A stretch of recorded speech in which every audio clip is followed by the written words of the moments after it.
औज़ुबिल्लाहिमिनश्शैतानिर्रजीम बिस्मिल्लाहिर्रहमान। आज जो टॉपिक हम डिस्कस करेंगे वो है अल्कोहल चैप्टर से, अल्कोहल, फिनॉल और ईथर चैप्टर से थायोल एंड थायो ईथर के।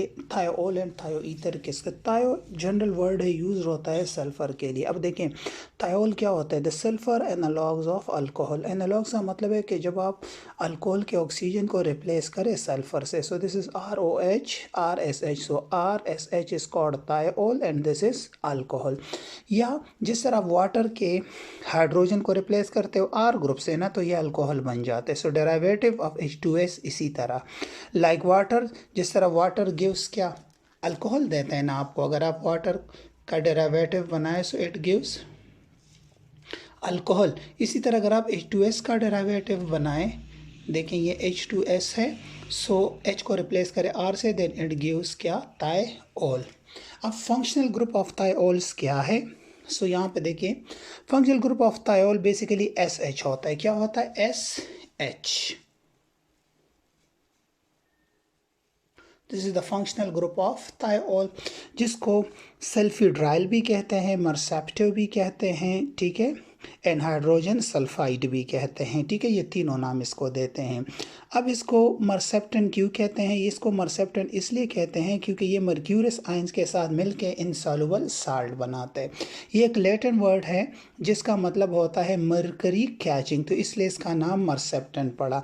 अगर कॉमन नोमेनक्लेचर में आप बात करें सो इसका नाम अगर CH3SH है, सो ये हो जाएगा ड्राइव या मर्सेप्टन डेरिवेटिव हो जाएगा, या alkyl derivatives of mercaptan. So SH is mercaptan, this is methyl, so methyl mercaptan हो जाएगा। अगर इथाइल होगा तो इथाइल मर्सेप्टन, फिनाइल होगा तो फिनाइल मर्सेप्टन हो जाएगा, ठीक है। और अगर आयुपेक की बात आप करें सो आप सिर्फ इसको पेरेंट नेम और वर्ड थायोल ऐड कर लोगे। सो एक कार्बन है सो मीथेन थायोल, दो कार्बन होंगे तो ethane thiol and so on. इसी तरह अगर इसको देखें सो ये इथाइल मर्सेप्टन हो जाएगा और इसका यूपेक नेम इथेन थायोल हो जाएगा, ठीक है।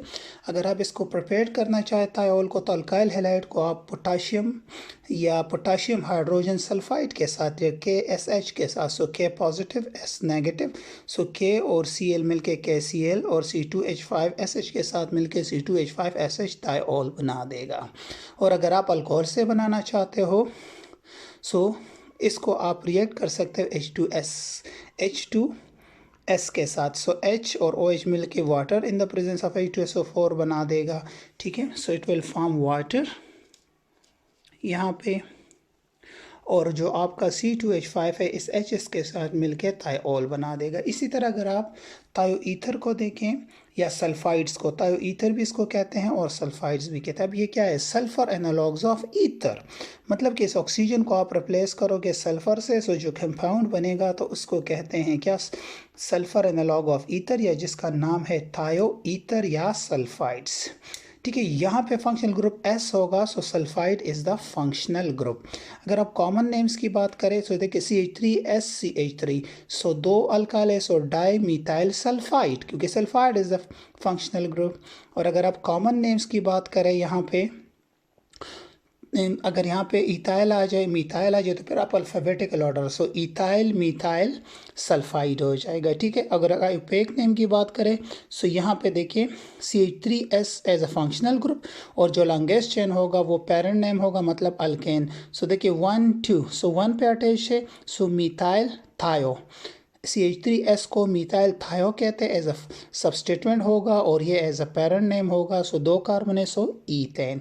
अगर आप इसको प्रिपेयर करना चाहते हैं सो पोटाशियम सल्फाइड को दो मालिक्यूल्स या दो मोल्स किसके साथ?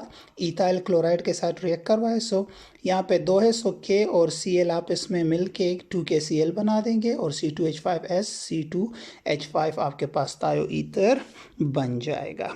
और पता है आपको कि थायोल जनरली यूज़ होता है ये नेचुरल गैस में for the detection of leakage, क्योंकि इसकी एक स्पेसिफिक स्मेल होती है लाइक रॉटन एग्स, जिस तरह H2S गैस की होती है। इसलिए तो हम इसको डिटेक्शन के लिए इस्तेमाल करते हैं, किस में? लीकेज ऑफ जो नेचुरल गैस है जो पाइप्स में आ रहे होते हैं।